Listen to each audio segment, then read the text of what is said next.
شیخ اگر آج کل جیسا واٹر پیوریفائر لگا جاتا ہے تو اگر کسی ٹینک کے آگے واٹر پیوریفائر لگا ہے اور اس سے ہم پانی استعمال کرتے ہیں تو وہ پانی کا ہم کیسے پتہ کریں گے کہ وہ نجس ہوا تھا یا نہیں کسی وقت؟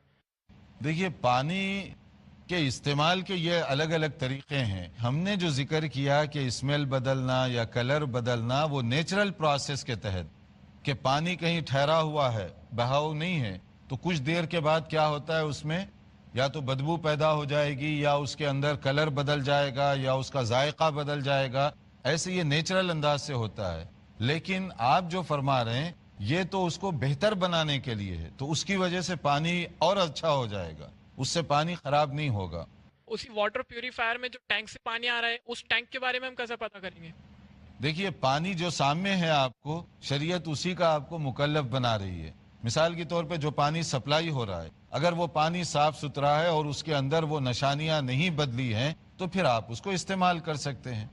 تو اس میں آپ کو زیادہ پریشانی کی نہیں. یہی بیوٹی ہے. یہ پڑھ لیں گے تو معلوم ہوگا کہ ہمارا دین اتنا آسان اور اتنا سمپل ہے، ہر آدمی ہر جگہ آسانی کے ساتھ عمل کر سکتا ہے. مشکلات تو لوگوں نے کھڑی کر دی ہیں، ورنہ دین اللہ کا بہت آسان ہے. سب کے لیے اس میں بہت سہولتیں رکھی گئی.